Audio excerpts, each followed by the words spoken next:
ایک منافق سردار تھے زید، وہ آ کر کہنے لگے یا رسول اللہ ایمان یہاں ہے کفر یہاں ہے، ایمان لاتا ہوں میرے لیے دعا کرو۔ تو آپ نے اس کے یہاں ہاتھ رکھ کے اللہ اس کی زبان کو سچا کر دے، دل کو صاف کر دے، اس ایمان سے سینہ بھر دے۔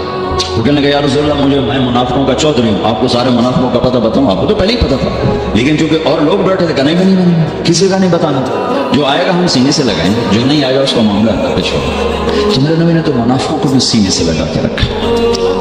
عبداللہ بن ابی جیسے کا جنازہ پڑھنا تھا، جب کہ حضرت عمر رو کر رہے ہیں کہ آپ یہ کیا کر رہے ہیں، کیا کر رہے ہیں، منافق ہے۔ میرے محبوب آپ کے روشن علم کی قسم، واللیل اذا سجا، آپ کی چادر کی قسم، کالی چادر کی قسم جس میں آپ اپنے گناہگاروں کو چھپا لیں۔ تیسرا ترجمہ، یہ امام راضی کی بات ہے، اس سے میں آرام سے کہہ رہا ہوں۔ والضحیٰ، یہ مجھے سب سے پسند ہے جو اب میں کہنے لگا۔ والضحیٰ، میرے محبوب آپ کے خوبصورت چہرے کی قسم، واللیل اذا سجا، آپ کی سیاہ زلفوں کی قسم، آپ کے سیاہ پھیلے ہوئے بالوں کی قسم، بھلا آپ کا رب آپ کو چھوڑ سکتا ہے؟ بھلا آپ کا رب آپ پہ ناراض ہو سکتا ہے؟ یہ ہرگز نہیں۔ الم یجدک ہاں وللآخرۃ خیر لک من الاولی، یہ دنیا جانے والی ہے، آخرت باقی ہے۔ آپ نے فرمایا انا سید ولد آدم یوم القیامہ ولا فخر، قیامت کا دن دیکھو گے سرداری میرے ہاتھ میں ہوگی۔ لواء الحمد بیدی یوم القیامہ، قیامت کا دن دیکھو گے اللہ کا جھنڈا میرے ہاتھ میں ہوگا۔ انا خطیبہم اذا انصتوا، لوگ خاموش ہوں گے میں بولوں گا۔ انا قائدہم اذا وفدوا، لوگ چلیں گے میں لیڈ کروں گا۔ انا شافعہم اذا حبسوا، قدم رک جائیں گے میں شفاعت کروں گا۔ انا مبشرہم اذا ایسوا، وہ نا امید ہوں گے میں خوشخبریاں سناؤں گا۔ اجازت ہے کھڑے ہو کے پی لو۔ مفاتیح الجنت بیدی یوم القیامہ، جنت کی چابی قیامت کے دن میرے ہاتھ میں ہوگی۔ یطوف علیہ الف خادم کانہم لؤلؤ مکنون، چالی میرے گرد 1000 جنت کے خدام کھڑے ہوں گے میدان محشر میں۔ انی و امتی علی قوم من الارض، قیامت کے دن میں اور میری امت ایک اونچے مقام پر کھڑے ہوں گے، باقی سب نیچے ہوں گے۔ میرے رب کہہ رہا وَلَسَوْفَ يُعْطِيكَ رَبُّكَ فَتَرْضَىٰ، یہ آیت میرے نبی کی شان میں سب سے بلند ہے کہ میرا اللہ کہہ رہا ہے میرے محبوب میں آپ کو اتنا دینے والا ہوں کہ آپ کو بھی نہیں پتا جو میں نے آپ کے لیے، آپ کی آنکھوں کے ٹھنڈک کے لیے تیار کیا ہے۔ آپ جانتے نہیں میرے محبوب کہ آپ کا رب آپ کو کیا دینے والا ہے۔ فَتَرْضَىٰ، میرے محبوب آپ کا رب آپ کو اتنا دینے والا ہے آپ سوچ بھی نہیں سکتے۔ علم یجدک یتیم، اب پیچھے یہ صورت آئی کیوں؟ آپ پر وحی بند ہو گئی اور آپ اداس ہو گئے، اور قریش مکہ کہنے لگے وَاتَّبَعَهُ رَبُّهُ وَقَالَ، اس کا رب اس کو چھوڑ گیا، اس پہ ناراض ہو گیا۔ غیروں کی بات بری لگتی ہے، اپنے کچھ کہہ دیں تو ایسا لگتا ہے جیسے خنجر لگ گیا۔ تو حضرت خدیجہ نے کہہ دیا یا رسول اللہ، اللہ ناراض تو نہیں؟ بس یہ سننا تھا کہ آپ کا دل مٹھی میں آ گیا۔ اور اسی وقت جبریل ہانپتے کانپتے آ گئے۔ والضحیٰ، اللہ اکبر۔ دیکھو مثلا میں فوزان پہ ناراض ہو جاتا ہوں تو وہ مجھے آ کر میرا ایکسپریشن دیکھتا ہے نا، کہتا ہے مولانا اللہ کی قسم میں آپ پہ ناراض نہیں، مولانا اللہ کی قسم آپ کو شک پڑ گیا، آپ کو یاد نہیں ہم نے آپ کو 2 سال پہلے بلایا، اس کے اگلے سال بھی بلایا، ابھی بھی بلایا، اور آپ کو اتنا پروٹوکول دیا، بھلے میں آپ پہ ناراض ہو سکتا ہوں، ٹھیک ہوگی بات؟ یہ فوزان سمجھ میں آ گئی بات؟ اللہ تعالیٰ کہہ رہا ہے میرے نبی مجھے قسم ہے دن اور رات کی، مجھے قسم ہے تیرے علم اور تیری چادر کی، مجھے قسم ہے تیرے چہرے تیرے خوبصورت بالوں کی، میں نے تمہیں نہیں چھوڑا۔ کیسے؟ الم یجدک یتیما فآویٰ، آپ کو یاد نہیں آپ یتیم تھے، میں نے آپ کو ٹھکانہ دیا۔ ووجدک ضالا فہدیٰ، آپ کو یاد نہیں آپ میری تلاش میں تھے، میں نے آپ کو اپنا آپ بتا دیا۔ ووجدک عائلا فأغنیٰ، آپ کو یاد نہیں کہ آپ بڑی تکلیف میں تھے اور کمی میں تھے تو میں نے خدیجہ سے آپ کی شادی کروا کے آپ کو مالدار بنا دیا. اگلی صورت بھی اسی سے جڑی ہوئی ہے. الم نشرح لک صدرک، میں نے آپ کا سینہ کھولا، بھلا میں ناراض ہو سکتا ہوں؟ ووضعنا عنک وزرک، میں نے آپ کے بوجھ ہٹائے، بھلا میں ناراض ہو سکتا ہوں؟ الذی انقض ظہرک، وہ بوجھ جنہوں نے آپ کو دوہرا کر دیا تھا، میں نے وہ بوجھ ہٹائے، بھلا میں آپ پہ ناراض ہو سکتا ہوں؟ ورفعنا لک ذکرک، اور میں نے آپ کے نام کو بلند کر دیا، بھلا میں آپ پہ ناراض ہو سکتا ہوں؟ انا اعطیناک الکوثر، ہم نے آپ کو جنت کی چابی پکڑا دی، بھلا میں آپ پہ ناراض ہو سکتا ہوں؟ پھر آگے اللہ نے نصیحت کی، فاما الیتیم فلا تقہر واما السائل فلا تنہر واما بنعمت ربک فحدث. تو میرے محبوب آپ یتیم تھے، کوئی یتیم آئے تو اب آپ نے اس کے ساتھ وہ کرنا جو میں نے کیا. میرے محبوب آپ میری طلب میں تھے، آپ سے کوئی ہدایت طلب کرنے والا آئے تو آپ نے وہ کرنا جو میں نے کیا. اور میرے محبوب میں نے آپ کو ایک مالدار گھرانے میں شادی کروائی تو آپ بھی اپنے رب کی نعمتوں کو لوگوں کو بیان کریں. اس صورت میں اتنا خوبصورت تناسب ہے.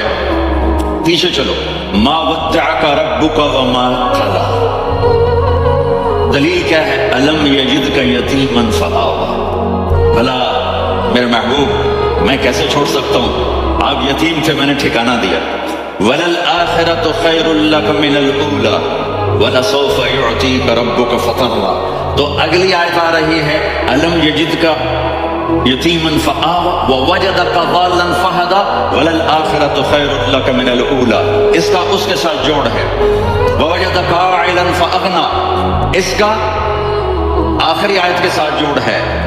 ووجدک عائلا فأغنیٰ اور وَلَسَوْفَ يُعْطِيكَ رَبُّكَ فَتَرْضَىٰ.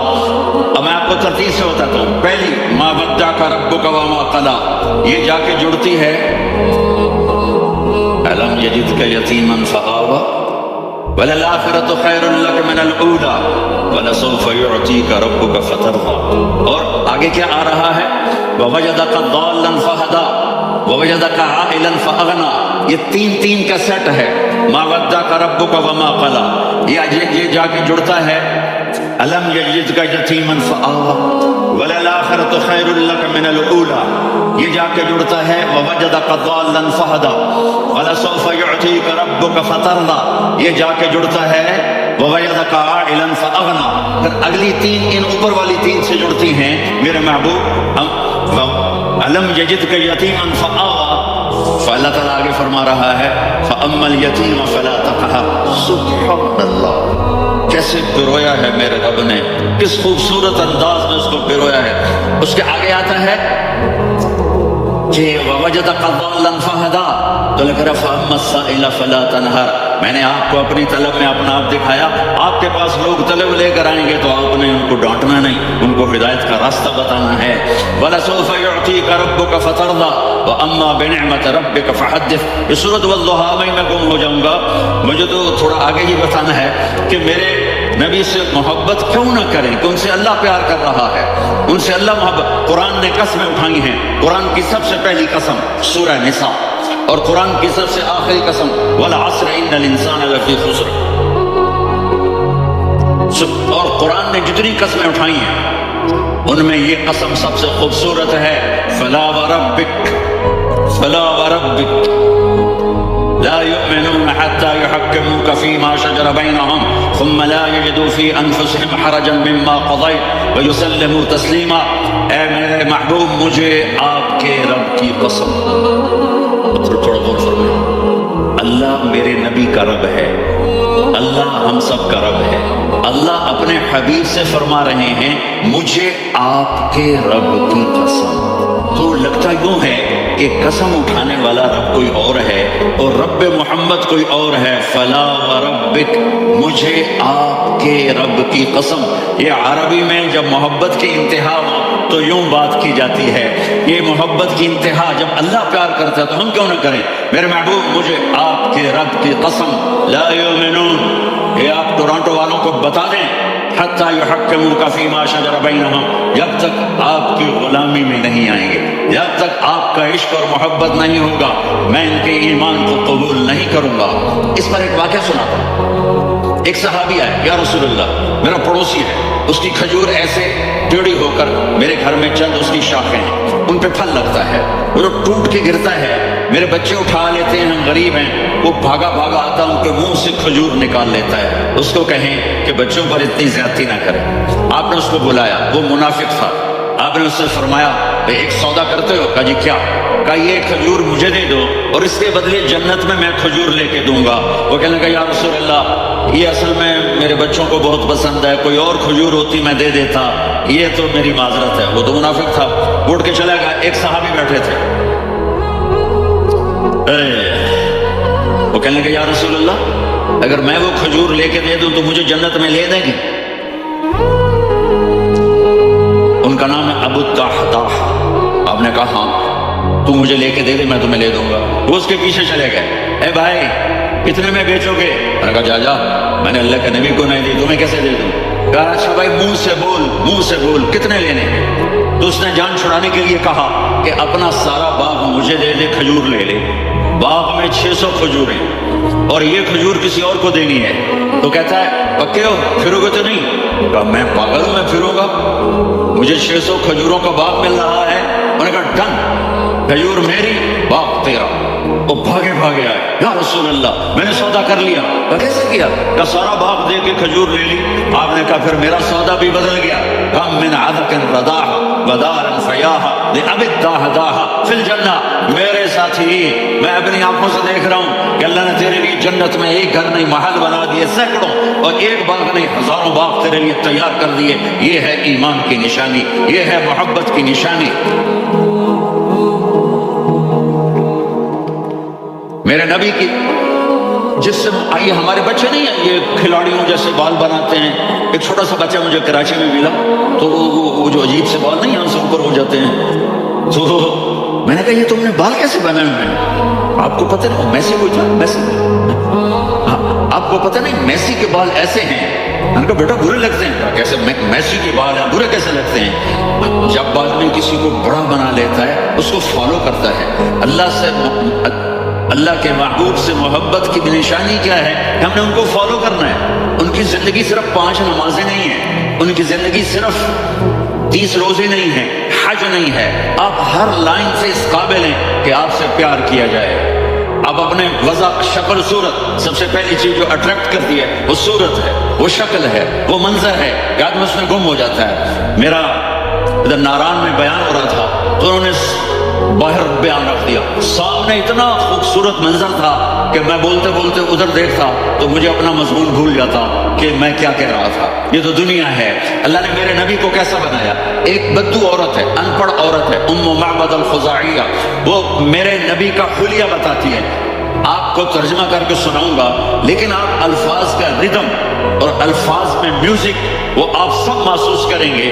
وہ بدو عورت کہتی ہے رأیت رجلا ظاہر الوضاء ابلج الوجه حسن الخلق لم تعبه خجلة ولم تزل به سعلة وصيم قصيم في عينيه دعج في أشفاره وطف في صوته سعل في لحيته كثافة في عنقه سطع وصيم قصيم أكحل أحور أزج أقرن إن تكلم علاه البهاء وإن سكت فعلاه الوقار وكأن منطقه خرزات نظم ينحدرن۔ اللہ پتہ چلا الفاظ کا ردم، کوئی بولو تو صحیح کیا ردم ہے؟ اب ترجمہ سنو۔